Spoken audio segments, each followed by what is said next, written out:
Il sonnait 8 heures. Dans la matinée de ce jeudi 25 mai 2023, quand le ministre des Enseignements secondaires, techniques et de la formation professionnelle, Yves Kouaro-Tchabi, fait sa descente ici à la direction des examens et concours à Porto Novo.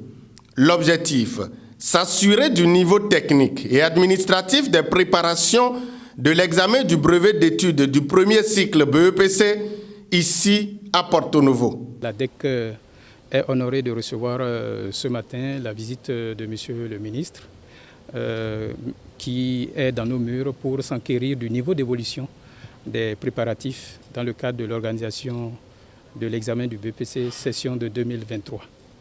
Et je peux me réjouir de ce que, au terme des constats faits par Monsieur le ministre, il a pu nous féliciter du bon déroulement de notre chronogramme. Et au jour d'aujourd'hui, je peux rassurer également la population que tout est fin prêt parce que nous tenons notre agenda et nous sommes suffisamment prêts pour un bon déroulement de la session 2023. Laquelle session a connu une augmentation d'effectifs cette année parce que l'an dernier, nous étions à 119 746 et cette année, nous sommes passés à 121 827 candidats, soit une augmentation de 2081 candidats, ce qui nous a amené à augmenter le nombre de centres parce que l'an dernier, nous étions à 211 centres de composition et cette année-ci, nous aurons à gérer 213 centres de composition. Et pour la réussite de cette session 2023 du BEPC, le directeur des examens et concours tient à rassurer les candidats et parents d'élèves des dispositions déjà prises, notamment ceux des zones touchées récemment par des intempéries. Je puis dire que le matériel lourd est déjà acheminé dans tous les départements. Et pour ce qui est du matériel sensible, tout est déjà réalisé, conditionné, mis en cantine. Et il ne reste que le dispatching qui va démarrer incessamment. Et lorsque cette phase-là est activée, c'est que définitivement le BPC est mis en place. Il ne reste qu'à attendre les candidats le jour du déroulement. Monsieur le ministre a reçu le point des dégâts intervenus département par département.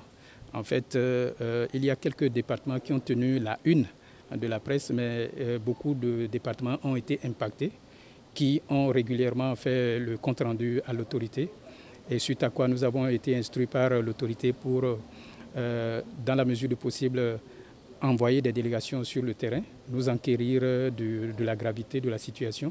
Et dans les situations où les dégâts sont des plus criards, nous avons déjà pris un certain nombre de dispositions. En l'occurrence, pour illustration, quand je prends le cas de Semekodji, nous avons retenu un schéma de répartition des candidats dans un centre en proximité, de sorte qu'il n'y aura pas à s'égarer le jour venu. Toutes les dispositions sont en train d'être prises, j'allais dire, ont été déjà prises, et la nouvelle répartition des effectifs dans les centres concernés, cette nouvelle répartition est déjà intervenue et les candidats en sont parfaitement informés.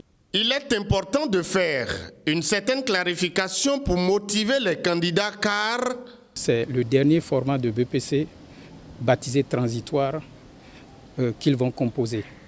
Par exemple, dans cet effectif que j'ai énoncé globalement, ils sont 61 399 à composer en PCT. C'est la dernière édition de BEPC où cet effectif, à moitié plus ou moins, de l'effectif global va composer en PCT. Que les parents d'élèves, les candidats, les enseignants, eux tous prennent les dispositions pour se retrousser les manches, pour assurer un bien meilleur encadrement des candidats, aussi bien en mathématiques qu'en PCT, parce qu'au BEPC de l'année prochaine, tous les candidats au BEPC du Bénin vont devoir composer aussi bien en mathématiques qu'en PCT. Le BEPC 2023 se tiendra du lundi 12 juin au 14 juin 2023 avec pour jeune candidat Eric Bansekima Bounet, âgé de 12 ans, et de Blempo Dialoli, 58 ans, tous deux du département de l'Atakora.